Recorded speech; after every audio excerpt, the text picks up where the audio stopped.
pop a bottle, sip it slow, shake dice. Me and bro was trying to live a straight life. Then Twan sped through with TVs and the brake lights. That shit, dope boy magic made it backflip. Real one, got nothing out of cap, it ain't no hat tricks. Fat wrist, gotta know your lane up in that trap shit. It's a big difference from that dog food and cat piss. Church right up on the corner, couldn't say the block with him. Fave had the Ruger in his pocket while he dropping gems. Do just what you gotta do, but greediness and lots of men. You can't take it with you, you should cherish what you got.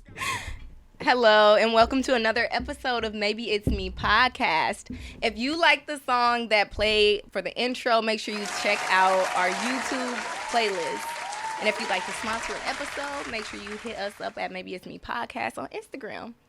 So, today we have two really special guests. We have Shannon and Jakari Kicks for Kids here. First of all, let's clap it up for a black therapist because we have a licensed therapist here. And everybody, look, Jakari Kicks for Kids. I'm pretty sure if you're in Milwaukee, you know what he do. You've seen him around. So, yeah. And today we are talking about, basically about therapy in the black community as well as, like, youth and, like, how therapy could help them and, like, also, like, the things that they go through. So first thing I wanted to bring up, y'all, is Euphoria. I know that's a big topic right now, super, super popular show. If y'all, like the audience, don't know what it is, which I doubt, basically it's about teen kids going through some crazy shit. Basically, like the whole show is pretty wild. Like somebody's on drugs, somebody's like having sex with an older man. Like it's just a lot going on. But there was a meme on Facebook basically saying like they didn't think it was realistic for high school students. They thought if it was college or something, maybe it'd be more realistic. What's y'all take on that? Like, do y'all think, like, it was realistic or, like, the show is realistic at all? I have never watched the show, so okay. I have no idea. Yeah. So, yeah.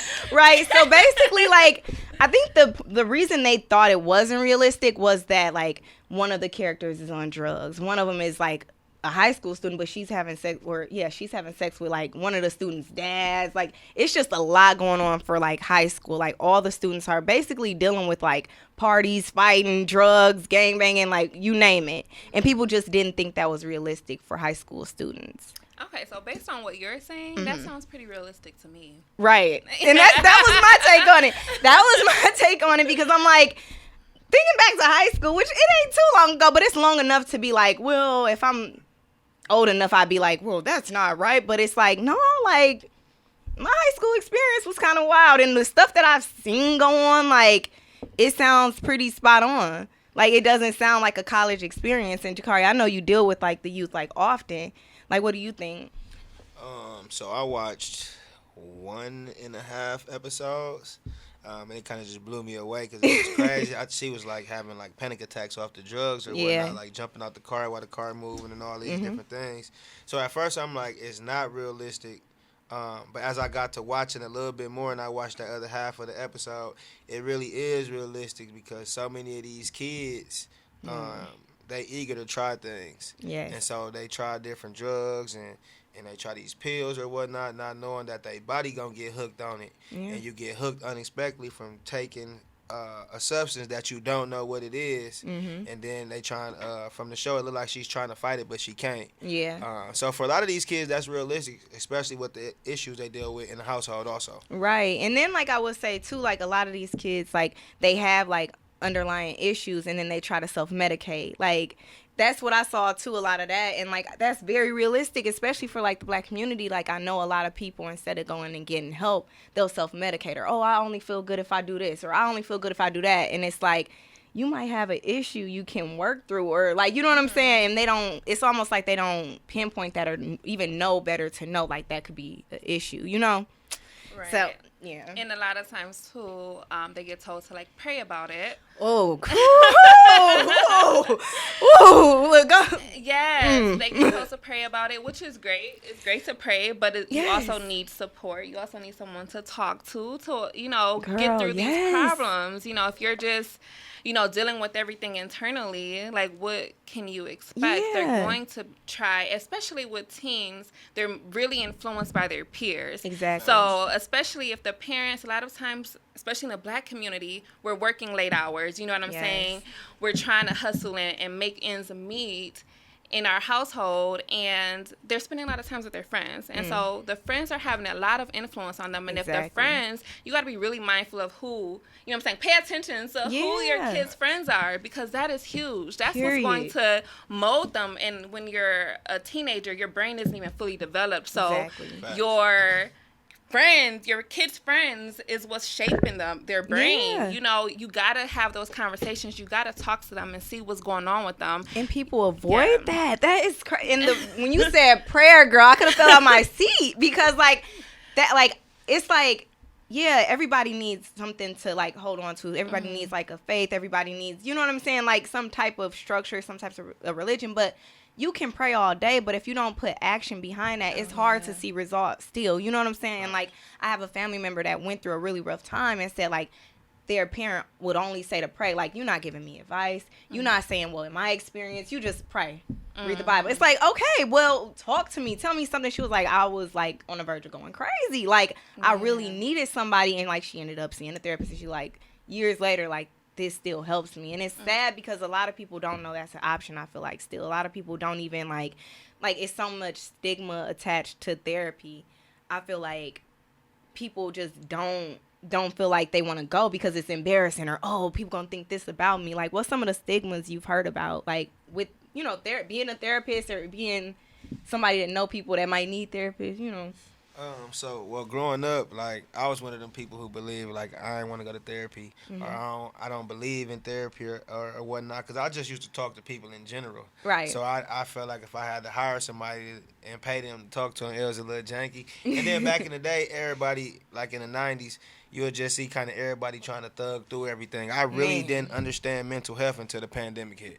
So that's when I really started understanding, like, oh, this is real. I understand why people need therapy. Yeah. But it's so many negative opinions on therapy. That's why a lot of people don't go to therapy. We just try to get through it ourselves. Man. Because I know times I go through things, I'm like, man, do I want to go to therapy or do I want to get through it myself? I'm big on trying to pray a little bit and trying to figure it out. But there is also times where I'm like, yeah, I need to go to therapy. Yeah. You know?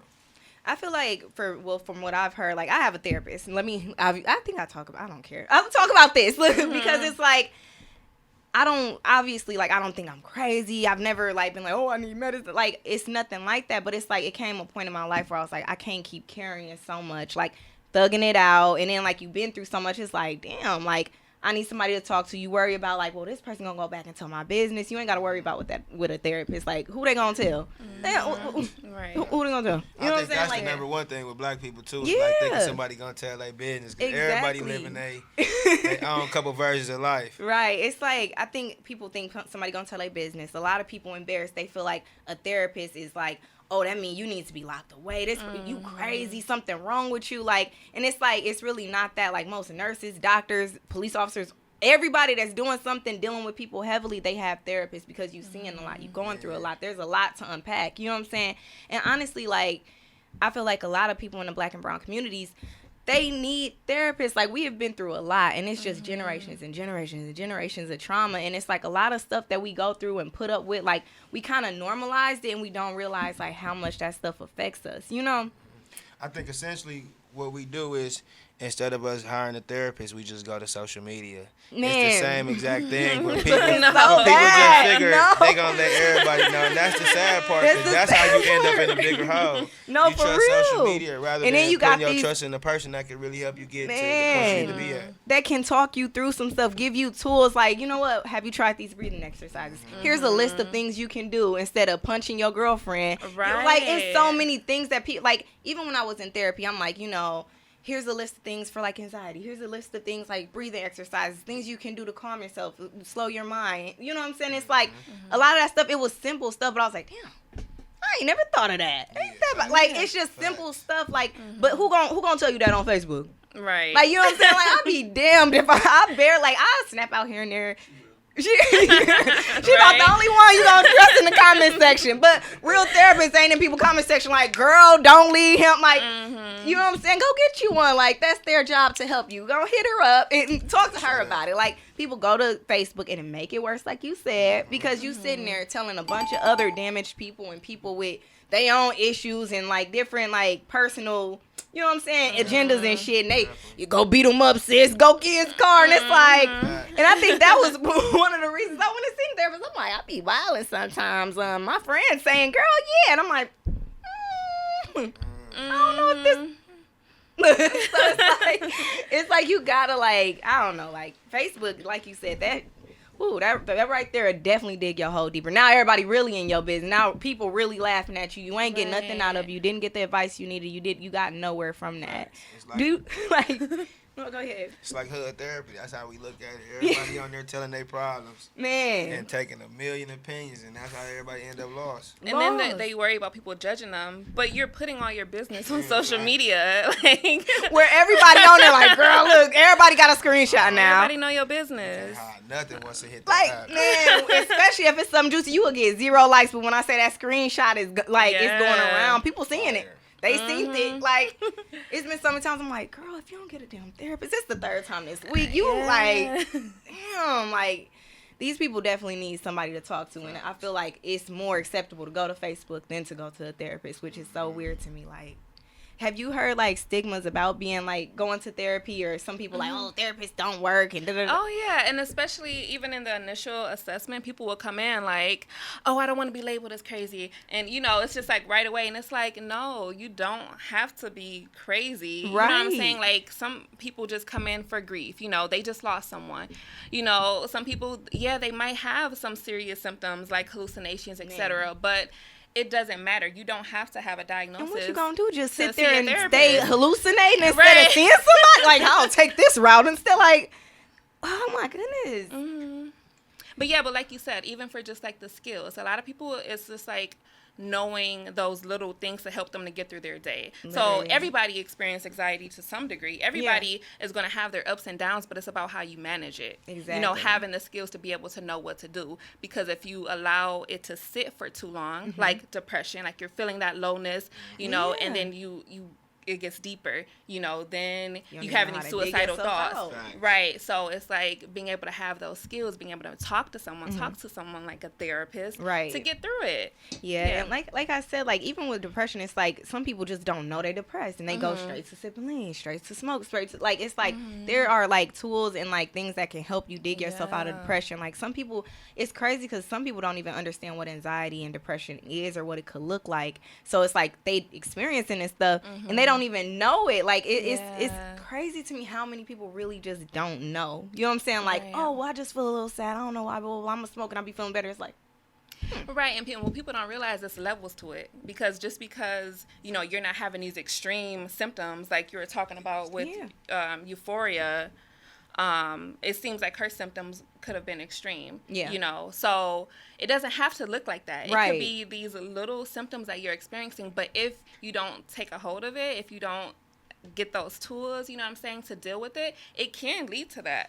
You know? I know I was just listening to a song, I don't know who was rapping on my way here, but he said, I roll my problems in a 3-5, in a backwood, a 3-5 backwood, and I was just thinking that, like, dealing with kids and working with kids and helping my kids now, they be getting high as a fool. They in high school, though, like freshman, sophomore, junior, senior, and they really believe in that method. So they believe, like, I just discovered perk juice. I ain't never heard of nothing called perk juice. That's new to me too. I know. I'm guessing they crushing the pill and they just dropping it in the juice and shaking the juice up. So I'm like, dog, these kids really think they can get rid of their problems. It's people snorting perks now. Like, it's just crazy. Yeah. Like, it's just. They changing the game with it now. They finding new and creative recipes, I guess. Like, damn. Like, but like I said, like, even when I was in high school, like, I like remember people was experimenting with drugs, and like instead of like facing their problems, they was getting high and sipping lean. Lean was super heavy because that's when Lil Wayne was, you know what I'm saying? Like, that was so much of a thing. So like you said, like a lot of these kids is suppressing like whatever going on and just, you know what I'm saying, drinking it. And I also feel like a lot of times like parents don't know how to like support their kids either, like, because they kind of like, I feel like they kind of in denial that this stuff is happening. So they don't have nobody to acknowledge, like, okay, yeah, this is happening. Like, a lot of these parents really think, like, high school, like, you too young to have problems. You too young to da-da-da. You not stressed about nothing. But, like, dude, Like, these kids is going through it. Right, and sometimes it's not even, like, big issues that kids are going through. It could be the smallest thing, but it's, like, how they're choosing to handle it. Exactly. You know what I'm saying? Like, how it is for them. You know, if they're taking something as simple as a grade, you know, oh, I failed this, and I'm going to be a failure. You know what I'm saying? And then all these thoughts starts to come in. That might seem light to an adult. Like, what? It's just a grade. But no, it's something serious to them. Like, that's their life. Yeah, Like, that's their life right now. That's their job right now. It's their perception of it. Like, they think this is something that's going to be life-changing, and they're not going to be able to do anything. Exactly. So it really depends on how they feel. So that's why it's important to talk to your kids. You know what I'm saying? And the things that they're going through, like, try to really be there. It can, you know, be friendships, you know what I'm saying? Whatever it is, just listen to them. You know? I think a lot of adults, too, like you said, like, they don't listen, and they super, like, dismissive. Like I said, like, oh, you're too young to be stressed about that. That's stupid. And it's like, well, like you said, that's not stupid to them. You know what I'm saying? Like, this is a life-changing event for this person, like the smallest stuff. And it's snowballing to bigger stuff. Like you said, like, you keep pushing it off, and now this person is depressed, whatever is going on. Like, and they, like, doing drugs and stuff off of, like, the simplest stuff. Like, exactly. But then also, I want to say, like, Milwaukee specifically, because obviously I'm here. But, like, a lot of these kids are experiencing crazy shit, though. Like, a lot of these murders that are happening are, like, kids. Like, these kids are, like, in gangs. These kids, like, even if it's not, like, a real gang, but a lot of these kids are experiencing, like, serious stuff, or they seeing serious stuff, or their friends are being affected by serious stuff. And, like, still, like, I don't understand how, like, adults still don't see, like, this could be traumatizing to my child. Like, let me talk to my child and see what they think about this situation. Like, literally just living on the north side, I feel like I've experienced enough. I don't even be doing nothing. Like, you know what I'm saying? I just, dang, like, this summer, some kid got shot in the face in front of my house. Like, I was like, that's not good. Like, you know what I'm saying? Like, just being around that stuff, it's just like hearing high speeds all the time, seeing them all the time, being in the middle of them all the time. Like, that stuff is traumatizing enough. And then you think, like, this is a child. How are they, like, handling this stuff? Like, if grown people got to see it, how do you think a child is perceiving and handling it? I think for the parents, a lot of them, they just don't expect. These kids nowadays are going through situations earlier and at a younger age than when their parents faced them. So for a lot of their parents, they don't believe they going through it, but not understanding that social media got the kids years ahead. So that's why a lot of them parents, like, they sitting there like, no, you shouldn't be going through that, which they really shouldn't be going through, though. But social media, TV, and all these different things, it got the kids way ahead. So a lot of these parents is honestly lost because they coped with theirs with drugs. You know, back in the 90s, a lot of the parents was doing drugs. These 2000 babies doing drugs. And a lot of the parents are dismissive, too, because they're just now getting a hold to social media themselves. So these parents are 30, 40 years old, just now understanding that app connects them to the whole world. Right. So they're feeling like their kid is not attached to that. And then they also is navigating themselves through the social media world. So they both lost, really. And the kid really don't have nowhere to cope. So it's a generational curse because they end up doing the same thing their parents did, which was start doing drugs or figuring another negative way to deal with the pain they experiencing at the time. Man, that's just so sad to me, though. Like, man, do you, like, what's going on with, like, the community as far as, like, getting these parents to, like, get more involved? Because I also know, like you said, like, not only are they kind of lost, but, like, a lot of these, like, I heard a lot of problems that these kids are having be coming from, like, not having support from their, like, parents. Like, a lot of times, like, these kids, like, they end up not, like, doing these after school, you know, extra activities or staying on the right track because they feel like their parents aren't supportive. That's it. Like, I wrote, shout out UW, man. I graduated from UW with my master's in 2018. I wrote my last paper on the effects of parental involvement on Black and brown kids. And that's the answer to all our success and everything, because essentially your first teacher is at the crib. It's your mom and your dad. What you learn at home, you take to school. What you take from school, you learn back at home. I mean, you take back home. If your parents good, they working hand in hand with your teachers. That's the answer to everything. So many of these kids don't have anybody setting expectations for them. So they making their own rules. That's why you got kids stealing cars. These kids 7, 8 deep stealing cars during the school day. I saw, like, that live. Like, it's like going beyond stealing cars. They dang there trying to just drive people off the road. Did you see the live of that lady that was on, like, her live was on Fox 6 because it went viral. Portia. And, like, I guess they, like, she said the dude, like, the kids tried to drive her off, like, off the road, basically. Like, you weren't even trying to steal my car. You were just trying to kill me? because the kids, they so lost. They not even tough. Yeah. Like, these kids don't got heart. They just, this looks fun. So let's do it. Mm-hmm. But that also comes from, I'm not saying everybody not at home setting expectations, but that also comes from allowing too much. Yeah. Not really zoning in on your kids. I grew up in the 90s, so we had street lights come on, be in the crib. We had yes sir, yes ma'am. Like, we used to get disciplined for saying what back to our parents. Yeah, that's true. A lot different when them expectations set in the crib and you know what's waiting for you if you make this move. It's a lot different. So I'm finna steal this car, but I don't know if I'm gonna steal that because mom's finna. Right, she gonna get on my ass. You thinking about that when you know what your moms and pops on. Like, Grams used to say, go get a branch. So it's like, damn, do I really want to do this shit or do I want my ass whipped? And so many of these kids, the thing is like, fuck it, I'm finna steal this car, and then the consequences, shit. We totaled the car, bro. We was on the speed. Let's get another one. They ain't got no consequences, so they like, shit, let's do it again. Just go until they crash out. Or until they goddamn die, and now it's like, okay, our boy died. Maybe we should slow down. Like, right. But it ain't nobody there. That's sad, and that's the real part. Like, parents setting them expectations. Whooping ass, that's a key to everything. That's why so many of us in the 90s were blessed because we got both sides. No social media ass whooping, social media learning the world still getting ass whoopings. Like, but it played a role in helping us to have manners and respect and having the biggest thing, which is character, which a lot of these kids they just lack. Yeah.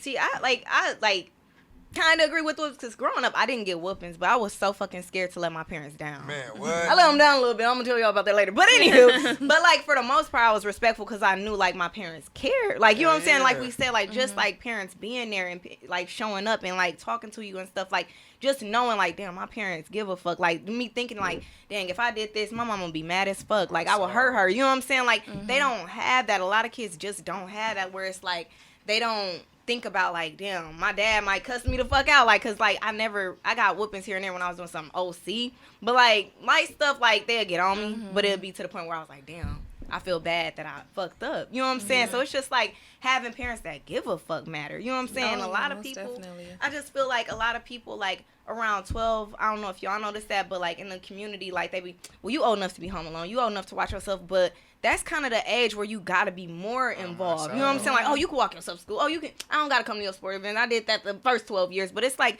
around that age, I really do feel like that's when stuff really start. Like, you need that guidance. You need that person. Like, yo, is everything okay? What's been going on? Did you know that kid that this happened to? How you feel about that? Like, they need that. And like you said, like, they don't have it. So it ain't no consequences. I ain't got nobody to talk to, no way. And then I also noticed another thing. I feel like a lot of these kids also are looking for somebody to just tell them, like, I'm proud of you. You know what I'm saying? Like, they don't have that. And they like, when they still in these cars and doing all this stuff, they almost get rewarded by their friends. Like, oh, he went on that speed. He did this, he did that. Like, that's their reward. But they don't, like, when you doing good things or doing whatever at the crib, you don't even got nobody to be like, yo, I'm proud of you. I saw you did that. That's good, blah, blah, blah. Like, you looking good today, A lot of think about it, like I remember when I was growing up, whenever I would get 3.0s, I'd go get shoes. So I would be rewarded for my good doings. And a lot of these kids nowadays, if I'm being blunt, unless I'm rewarding them, they don't be getting shit. So if I do good, I got a 4.0, I ain't getting nothing. I mean, I don't deserve to get nothing. This is what I'm supposed to do. Right. But ain't no incentive. No but if I go steal this car, I'm on the news. Right. I'm on Facebook pages and shit. Some of them get shit for not doing shit. They get shit for not doing shit. So there's no incentive because they don't get it anyway. A lot of their parents is materialistic parents, so it's like, shit, I ain't finna discipline him, but you know, here, take this Gucci, wear that shit, they can't fuck with you, like, right. And that's why the kids is like, shit, I'm finna do it my way. Yeah. In reality, they want somebody to be like, you ain't doing this, sit your ass down. You know, and it's crazy because it's always like two extremes. Like, I never like see like in the middle. Like, either it's like you getting rewarded for whatever, here go this Gucci because you know what I'm saying, ain't gonna fuck with you, you look good, like, well, make sure this person is good. Or it's these parents that just don't give no fuck and they not getting nothing anyways. They not getting acknowledgement. They not getting like love they need. They not getting nobody to talk to them about what they going through. Right. So positive reinforcement, negative reinforcement. So when they are doing good, reward them. Like he said, Exactly. he would get rewarded for his grades or whatever. But the littlest thing. So if you've seen they're making some progress when they used to just make a bunch of poor decisions, reward those like small steps, forward, and talk to them about their future as well, so that they can see the light, so they can have hope, so they can a reason see to keep going. Right, beyond the streets or beyond, whatever, no matter what the parents' lifestyle is, you can still instill goodness in them. You can still instill that hope. Like, you can do this. Yeah, you can be a doctor. Yeah, you can, do X, Y, and Z. Gas them up.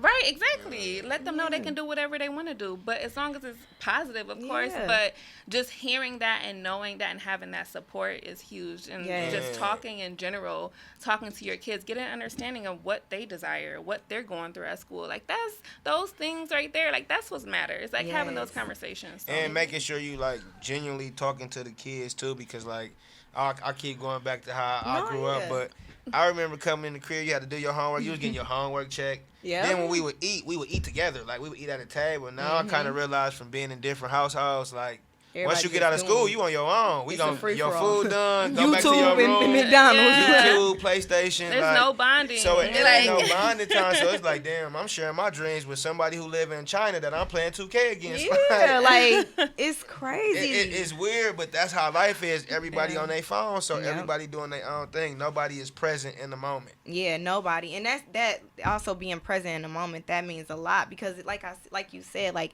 you come home, you don't have that time where you sitting at dinner tables, like, people, you just feel alone, like, with everybody around you, you feel so alone. And you got to think how that's affecting kids. Like you said, like, they on video games all day, they watching YouTube all day, all these influences. So you ain't even got to worry about, they was at school for 8 hours. When they come home, you giving them 8 more hours of screen time. So they seeing, look, a whole nother group of influences that probably ain't so good, because a lot of these kids, guess who they listening to? Guess who they watching? You know what I'm saying? And after 12, like I said, a lot of parents are like, oh, they good. They, here you go. I ain't got to watch over your tablet. I ain't got to check what you got going on. But that's the times where it's like, hey, what you watching? Because they watching the motherfuckers y'all don't want them to be like so bad, but that's what they watching.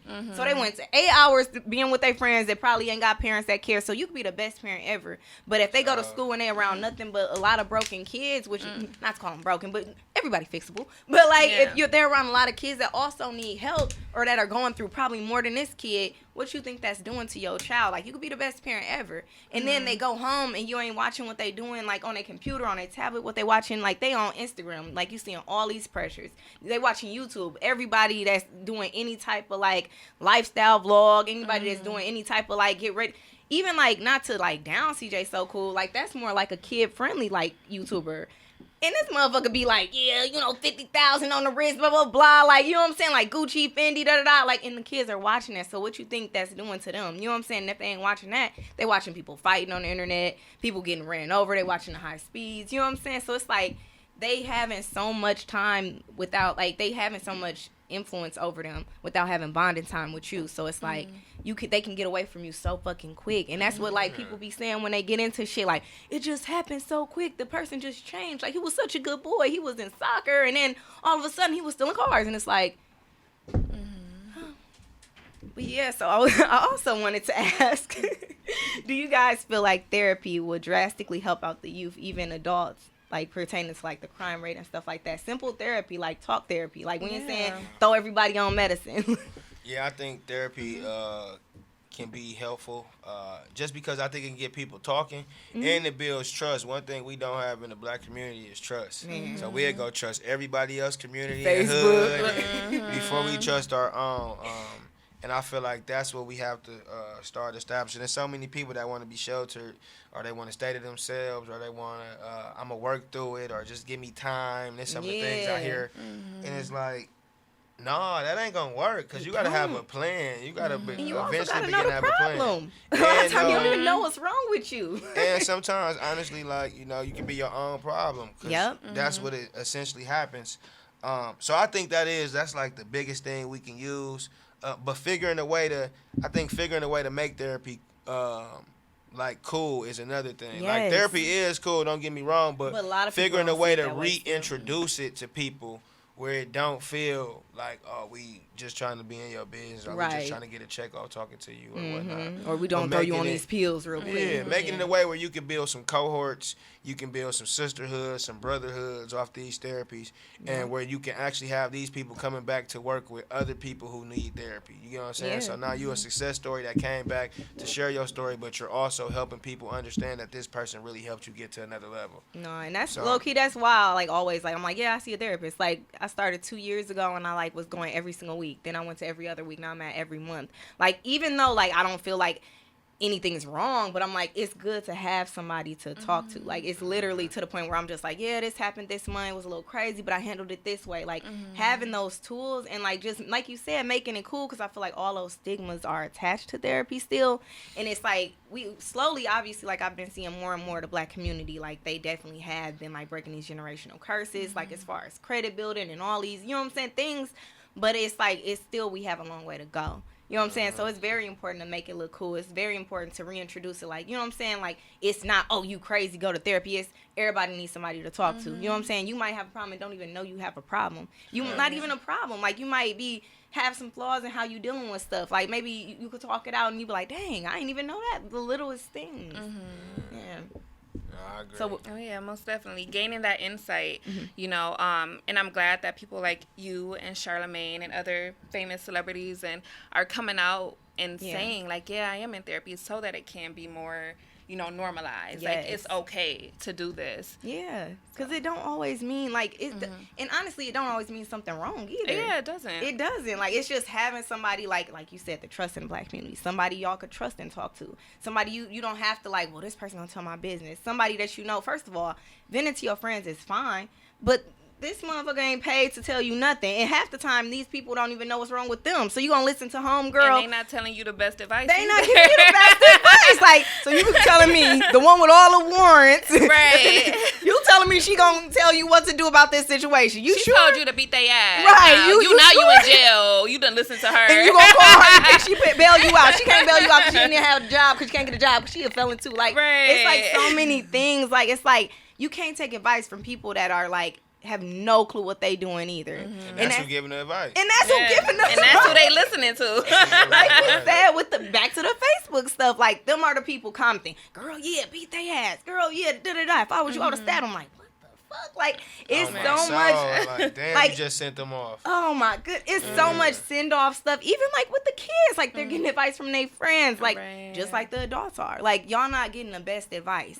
And then when you go talk to a therapist, somebody like you, and they give you like the smallest things you could be like, damn, I was handling that fucked up. I was tripping. On my soul. Like, what? Right. And doing the work, though, and getting to the root of those problems. Because sometimes it's all stemming from, like, our different experiences or even childhood to why we might behave the way we are, you know, doing different things that might not be healthy for us. And it's crazy because, like, when you start working on yourself and you start noticing those little things, now you're able to work through it. Or you're able to catch yourself when you tripping. You know what I'm saying? Like, you know, like, okay, maybe I'm doing too much. Maybe I'm tripping. You know what I'm saying? So I think that's also a like big thing.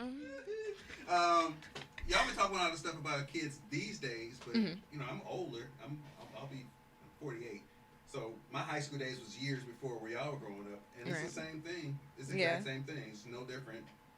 What I found is that the drugs and whatnot that's been infiltrated the hood with the black kids was already in the suburban areas back when I was in high school. It just kind of has matriculated into the community here. So same shit, same drugs, same sex, same experimentation, all that stuff has been happening. It's just probably more exposure, the social media thing, and the whole parenting idea. Right. I was riding a bus at 8. Really? I was riding the Where the fuck was you? Wait, what? From 11th and Atkinson to Never. That's like little man getting on the bus. Where's your 11th Act wasn't bad at the time? 11th Atkinson's been bad all my life. dog? No, fam. Hey, Never been. excuse. Hey, call CPS. Right. Some back pay. Like, That brother a soldier. Shit, he been walking since 8. Yeah, 8. So you said 12, but at the same time, as a middle school administrator, at one point I was giving I was telling parents, your kid still ain't grown. Like they Yeah. think after 8th grade, they Yeah. like graduation, they had limos and shit. Yeah. They 8th grade, you can't get a job. Man. You can't do shit. Man, they be coming to graduation in Gucci, Louis. Right. Like all parents that breaking shit. the bank. I told them no, we're not doing caps and gowns because this ain't a graduation because they felt like they were dumb parenting. Literally, I heard No, that was the yeah. case. Oh, like they just turned 18 and you can throw them. But I heard that a No, lot they in the were black 12. community too, though. They were 12. Yeah, once you graduate, some parents 18 like was that. still like, you still got some shit to work out. Yeah, 12. I'm done. I heard some mama say that. Ugh. Done. Dumb. Who gonna take them to school on Monday? Like, I'm sure her ass was. my years are I over. think they be feeling like they more independent now since they going to high school. It's still bullshit, but a lot of them, But like I said, a lot of these parents really feel like, well, now they're old enough. And it's like, they are not old enough, like you said. Like, their brains ain't even developed. They can't make decisions how a grown-up would make decisions. They're more impulsive still. 24 years old. Yeah, like, they're still impulsive. They still Yeah. don't weigh the risk versus the benefits the right way. They still need so much guidance. And especially at ages like 12 to 18 and stuff, because you experiencing so much. Think about how much did you experience from 18 to 21. Right. 18 Man. to 21. I learned so much shit. Man. Oh my goodness. Man, look. So much shit. Take it back to 16 to 18 for me. Like, I was like, oh my life. Like, life hit you like a city bus. Y'all seen Mean Girls when that bus hit her? That's how life hit me. At about 15. Like, it was like, oh, But shit. it's sad too because if you think about these kids, like from 0 years old to like 10, you don't really know much about yourself. So Nothing. that 10 years old to like 18, you just really figuring out what the hell going on. So Yeah. at 18, you still like, damn, I'm just older, but I still feel 15. I'm just older and able to do all this extra Yeah. shit. But I still need guidance, and that's why I feel like when you kind of look at white and black people, Yeah. you see these white kids, they be able to be so successful because they in the crib. By the time they move out the crib at 25, they moving into their own house. Yes. They ain't got no debt. It's just shit a lot different. And by the time we 25, we done got all this debt, can't go to school because we Man. done jumped out of school, then had 3-4 trappers. Like, Yeah. it be so different, but that's be it because that 18 to 25, if you can get a start with your parents still paying your bills and looking out for you and Man. shit, you can save so much It's money. up from fam. there. Right. Like you got, like, my friend, she's Asian, and like a lot, she said a lot of them, they don't leave till they marry, like till they find somebody. And then even then, they move the motherfuckers in, everybody busting down the rent until they got their own businesses. It'll be until 8 they- of them in that motherfucker. until they, for real, until they established. Like, it's Right. just so crazy to me because, like, you also hear of, like, the black and brown communities at 18, they like, okay, bye. Start your family, get out. And it's like, dude, like, if they can get that, like, that head start, and if, like you said, like, you 18, but you feel 15, like, because it's, like, it's so much to learn still, but you, first of all, 18, I just walked out of the high school doors. Right. Now I gotta buy my own car. I gotta find where I'm finna live. I got a baby. I think I'm All married. that. Like, it's just all of that, and you 18. I swear How? to God, I love my auntie to death, but I knew my auntie Ruth for my cousins. I love my cousins to death because they strong.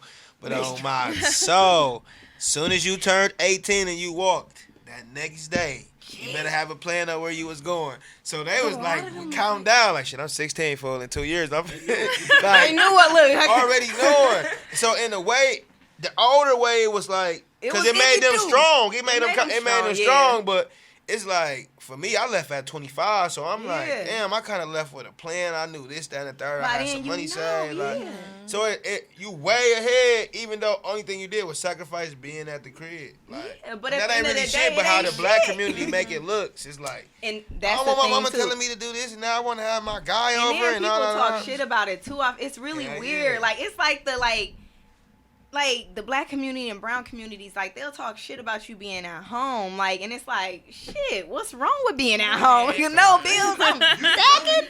Like, you the one, like, you You want to struggle and literally, like, okay, flex on me then, like. But that's another mental health issue that we got bad because I remember niggas used to call me silver spoon fed.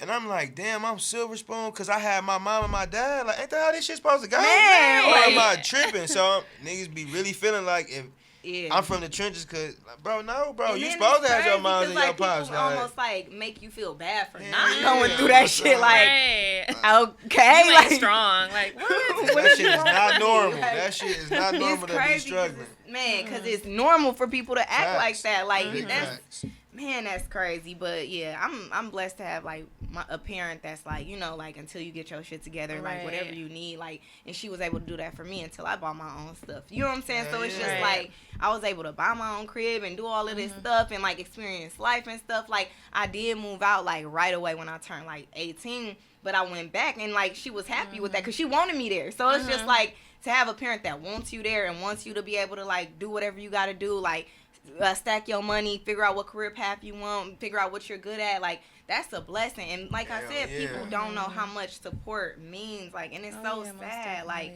man, I remember I was talking to some kids and they was just saying like how like they parents like choose a significant other over them too, like all the time. Oh my goodness, that's like, and it's so sad because I know that got to be the worst feeling ever. You know what I'm saying? Like, oh yeah, you 15, but you got to get out because my man. Like, Swear to God, I got a student that went through that, and then now she grown. I'm watching her do the same shit her mama did, and I'm just like, damn, dog. I seen this 10 years ago, fam. But that's because they don't know no better. That's all they saw. They probably ain't see nobody to talk to them and say that's not okay. Like what you feeling is valid, because like people will make you feel like I feel a way about my mom doing this. Well, that ain't valid. That's her man. She supposed to. Like they act like what, like yo, like damn, she doing this wrong. No, it ain't wrong. You know what I'm saying? Facts. So it's like if she would have got help for that and like realized like that's not okay, she wouldn't be doing that right now to her kid. You know what I'm saying? Like a lot of people had that like, well, you lived mindset, and it's like you lived, but god damn. Hell no, I'm supposed to be going through this. You supposed to have a lesson laid out for me, so I missed this obstacle in life. But instead, I done ran into the same shit you done did. Man, and like, look, one thing about my mom too, like I will say, like she was saying, like, you know, I filed bankruptcy before, I did this before, my credit was bad before, I didn't put stuff, like she took it as a way, like what she went through, like she told me about it, like that's why, like I put my credit at 800, well, almost 800 for no reason. But it's for no reason. I don't have a reason, but that's since I was little. She's like, don't do this, don't do that. Flex. Crazy flex. Right flex, y'all. Let me pull up. Just have Credit Karma on the screen right there. Like, no. But for real, it wasn't like meant to be a flex, but it's more so like my mom used her experiences not to like let me fuck your credit up too, like a lot of these people would do. Swear to God. Yeah, but she used it as like, do not put this in your name for nobody. Make sure you pay this. The medical bills, that ain't free. Call these people. Like she was on me, so like that's why I respect her, because it's like she was stopping them generational curses, because it's like, I know this happened to me, I don't want this to happen to you. Exactly. You know what I'm saying? Like she was one of those people too, like that was like, you know, I was told to pray through everything. You know what I'm saying? Like I don't want you to go through that. Like I feel like I was gonna die. Like, you know what I'm saying? I prayed through it. Like what? Like it's like everything she went through, instead of like inflicting it on me or, well, I made it through, you'll be all right too. Like no, she was like, no, we ain't doing it that way. So I respect her for it. Yeah, most definitely. Your mom seems like a really great woman. So commending your mom, you know, for raising you, and you know, look at you. So I'm trying, y'all. right. I mean, and the same for Jakari. You know, obviously you had a great upbringing as well. Look at what you're doing for the community. So I mean, that all matters. You know, looking at you guys. I mean, you guys are prime examples of great parents or great upbringing. You know, the same applies to me. I had great parents as well that was always there, always instilling, you know, that you can do anything, you know. So just having that mentality, no matter where you grow up, you can grow up in the worst neighborhood ever, but if your parents, you know what I'm saying, are trying, are putting that effort, are instilling that goodness in you and telling you that yes, you can do this, you know, like that makes a huge difference. It does. You know, I was raised in the hood. I think we all were, right? Look, I'm North Side Milwaukee. Okay. Okay, like in the hood, and that's okay. But we made it out. Watch Kanye's documentary. I'm doing that tonight. I was already on that. His mama was the shit. Man. I see why he's gone. He's lost now. She was the epitome of why he is so arrogant. He's already arrogant. Right. Like, she supported her son. Whoever did the footage from before he got signed to the day he got signed. Oh wow. You know who else? At the table signing his contract with Rockefeller. It was great. You know who else is a good example of that, and they clowned the hell out of him? LeVar Ball, Lonzo Ball, and them dad. Crazy support, had them kids feeling like Jordan. I bet the hell he did. Right. And now look at them, all of them doing pretty good now, ain't they? Look, man. But I do feel like, For real. I do feel like that support is definitely necessary. And like you said, you don't have to come from the best neighborhood. Just having that support, or even like if you feel like you went through a lot, like making sure your kid don't go through that. Like, you know what I'm saying? Like, you're not supposed to just, I got through it, you'll figure it out. Like, no, like take what you know that did not work for you and make sure that your child don't have to figure it out. You know what I'm saying? Like, but then another question was, this is the last question, y'all. Do y'all think how important do y'all think it is to have therapists and psychiatrists and stuff, like even doctors and stuff that look like us? Oh, that's very important. Girl. You know, that's the main thing that I would hear, you know, in the therapy offices. Oh my gosh, I'm so glad, like, that I can, you know, express my feelings, talk about things, and I feel like you can relate to me, like you understand, rather than, I feel like a lot of times people think that therapists are just like these old white men or old white women, you know, and it's not the case. There's a lot of therapists that look like me, you know, so it's just being able to know, like, the person you're talking to isn't judging you too, because it's a big thing with the different dynamics of, you know, for, let's say a white therapist and a black therapist, because a lot of white therapists will try to understand, but they still struggle. Oh, yeah. You know, and a lot of times that can be felt in therapy. So it's like they're feeling like the therapist isn't genuine, you know, and then they're now kind of closed off because the therapist asks them a question, and it's like, wait, the way they ask is kind of like I mean, even me being a therapist, like I've sat in consults with other therapists, and they might, you know, place judgment a little bit based on like why someone might do something, why someone might sell drugs, or why they're choosing to get benefits. And it's like, in their mind, they're like, well, why won't they just get a job? And why won't, you know, they're not seeing like the struggle, like they're not really understanding. But like for me, I understand that, you know, and a lot of other, you know, minority therapists will, but it's just like that, you know, that difference there that makes a difference. Like, my therapist is a white woman, and like we've had that conversation before where she's like, well, obviously, like, I could never see the world from the eyes of a black woman, but you know what I'm saying? Like, I'll try and blah, blah, blah, and I'm really good at like, I don't know what the right word is for it, but like I can basically fill it out on like what you can handle, or like how to word certain things, because also there's that difference in how we word stuff. Like some words that I might say while I'm talking to my friends, if I say that to my therapist, I'm like, wait, what? Can I look up Urban Dictionary real quick? Like it's certain way, like it's certain, like for real, like she'd be like, what this bitch is say? Like it's certain things you just feel like, let me. Don't that take the authenticity of your conversation though? If you have like, you don't understand it, well, forget it, and you hold back. Well, honestly, like for me, I feel like I grew up on the north side. I went to MPS, so like I've always obviously been like pretty much in the hood. You know what I'm saying? But then like I've been working since I was 14, and all my work environments have been like with completely like white people. So it's like I kind of know how to code switch, or like it almost feels like, it honestly feels like I speak 2 languages. So it's like I can speak to her. I know how to. I know. Right, like it's like I know how to like get my point across how she would understand it. That's why I'm like, I'll stop and be like, you wouldn't understand it. Let me filter it this way so you can get what's going on. But it's also like I do see where like times like it'll happen where like I'm saying something and I can see like the world is different for a white woman than it is for a black woman. Because there's been times like I've had somebody harass me or something. She's like, oh my God, call the police. And I'm like, huh? Girl, what? Like, you know how many times, girl, the police would block my number if I called every time I got harassed. Like, it's like you could see, like, it's a difference between, like, how we handle, like, some stuff, or how we, like, how much we would accept. Because, like, it's a lot of stuff where I'm like, that's just what people do.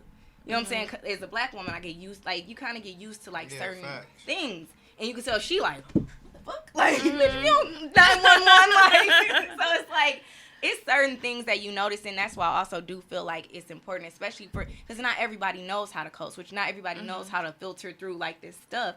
And it's, like, especially these kids, they wouldn't. So it's very important for people to have therapists that can, like, on some level, like, understand, or that like, understand, like, their language, their lingo, understand where they're coming from. Because, like you said, like, that judgment gets passed, because a lot of white people, I feel like, this isn't statistically, but a lot of them don't understand, like you said, like, being on government assistance, just get a job, or, well, why don't you just do this? It's like, a lot of us, like, we don't come from, like, a home where, like, my parent has a house up north that I could live at for a little bit if I fall off, or if I can't pay rent this month, I can call my dad and he can pay my rent. We don't have that. We don't have, like, family savings of like what was the like I saw like some statistics not long ago, and it said like the average black household we have less than like it was something crazy probably like 30,000 or something. it was probably 17,000 15,000 saved up, and like it was something like under 30 though, like the average African American household, and it was like the average white household was like over 100,000. It's like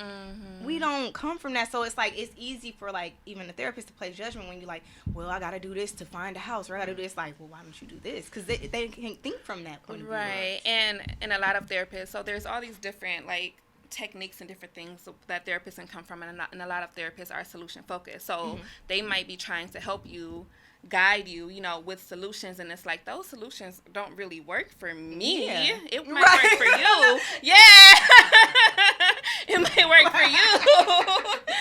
Yeah. For real. So I mean, I completed my hours for internship at the jail, and let me tell you, them inmates loved that I was working there because it was a bunch of white women. You feel hurt when they look like you and they know what you're talking about, because a lot of people don't they don't get it. Right, so exactly. I bet they was happy. They was like, "Woo, somebody listen."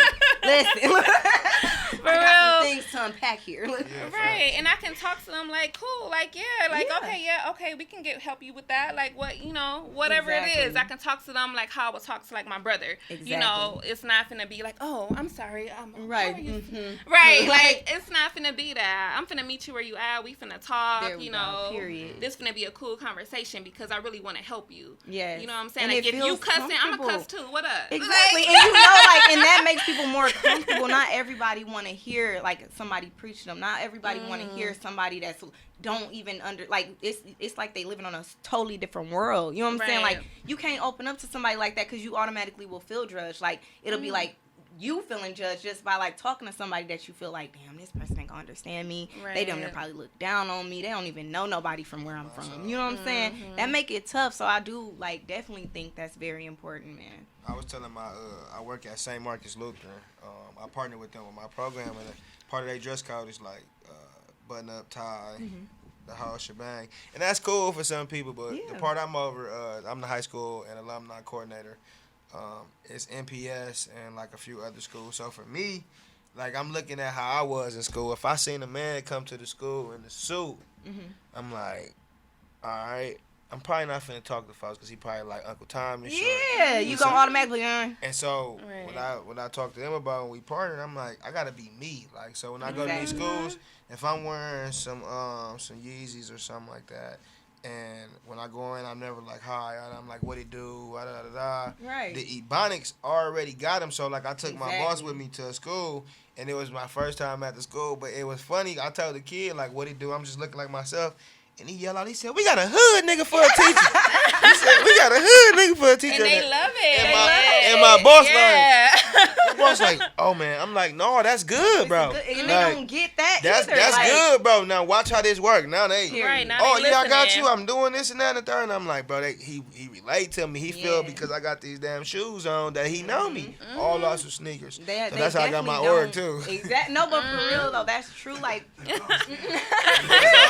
excited to have that. Like, they be excited to have people that look like them or dress like them. They already feel like this person relates to me. Like, hello, kids. They would have been like, oh, here we go again. Like, like, who the hell is dude? Like, it's your fake ass. Yeah, like, that's the best way to talk to them, is to just be yourself. Yes. And that's the same, like, even in therapy. The therapist, being yourself, you know, if you talk with a slang and they talk like that's they're gonna get to them better compared to I'm better. Yeah, like they the typical. Well, how are you feeling today? Right. It's like, well, like, you don't even know how to start a conversation with somebody if you like automatically don't feel like, okay, this could work. You know what I'm saying? Like he said, like, people be excited to talk to you. Like, when I was going in juvie talking about COVID and stuff like that with the kids, and like I would come with my dunks on, blah blah, and they'd just be like, oh, okay, I like those shoes, and they automatically they just talking. You know what I'm saying? Like, a lot of times, like, they see these people coming into their spaces and they, like you said, suit and tie, and, oh, you gonna listen to me and respect me. Don't nobody want to hear that. You know what I'm saying? Like, meet them where they at, like you said. So I can see Jakari now. Like, oh, what's going on, man? Right. But they need that. They be looking at me like, I'm like, folks, it's Ebonics. I promise you. I be telling them, I'm like, it's Ebonics. Just watch how this work. And then I know what they saying. I know when it's like, a problem. Mr. Carr, I'm like, look, watch this. What it do, man? What happened? Folks, you can't be doing this. They like, folks. They respect it. Right. Like, just let me do this. Watch this. Then the dog write the letter like, I'm sorry. I didn't mean to do this and that. Exactly. How did you get him to do that? I was just being like how he's used to seeing it at the crib.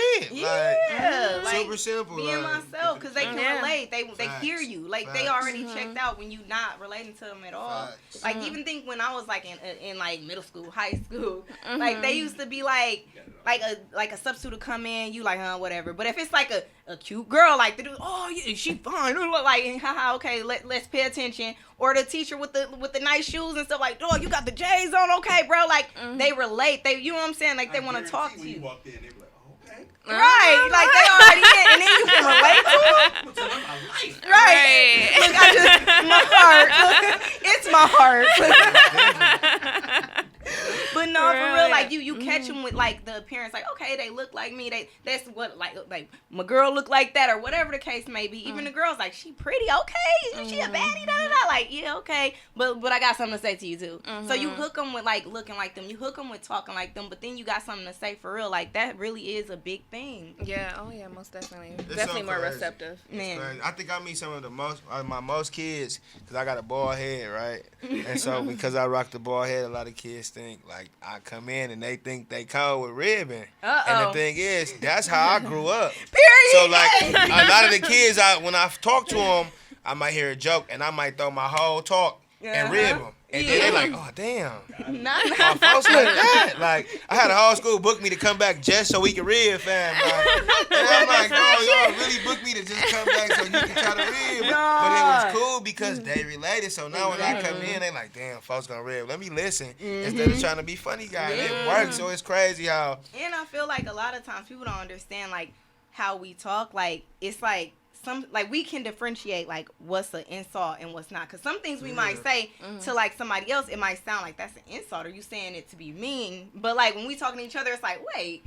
That's not. You know what I'm saying? So you being able to rib them and crack jokes with them, like, you know how far to take it because you do this growing up. You know what I'm saying? Like, if somebody not of color get to talk about it, it's like, damn, what? Like, that's why you don't have a mom. Like, whoa, hey, yo, like, wait, that's not a rib, bro. Like, that's not how you rib, my nigga. Like, People like, oh, we ribbing? yeah, Exactly. yeah. Oh, And they know. You ain't even gotta hit below the belt.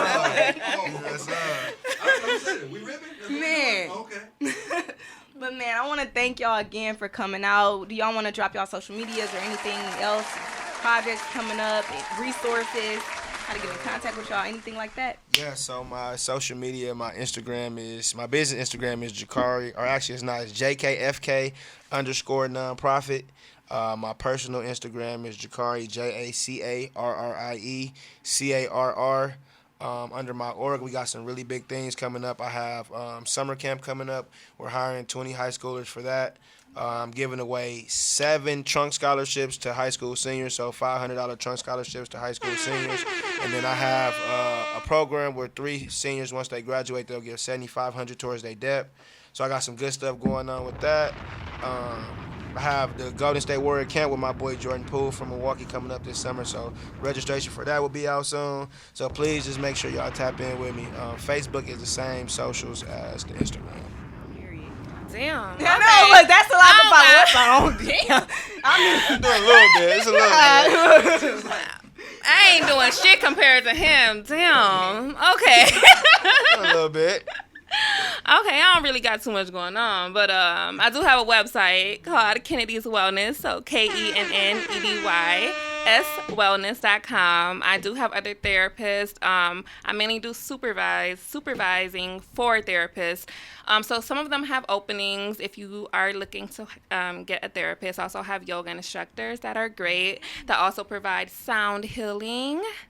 So I have that going on. I do have a digital planner as well. I do have a link on my personal Facebook, which is Shawan Marie Kennedy. SHAJUAN Marie Kennedy, like the president. Period. All right. Oh, Marie Kennedy. I know that's right. Kennedy. All right. Well, thank y'all again for coming out, and thank y'all for listening. Make sure y'all listen next week to Maybe It's Me podcast, and we out. Get your dough, swim with the piranhas or you dip a toe. Balance for this fast life, pop a bottle, sip it slow, shake dice. Me and bro was trying to live a straight life. Then Twan sped through with TVs and the brake lights. That shit, dope boy magic made it backflip. Real one, got nothing out of cap, it ain't no hat tricks. Fat wrist, gotta know your lane up in that trap shit. It's a big difference from that dog food and cat piss. Church right up on the corner, couldn't say the block with him. Fave had the Ruger in his pocket while he dropping gems. Do just what you gotta do, but greediness and lots of men. You can't take it with you, you should cherish what you got with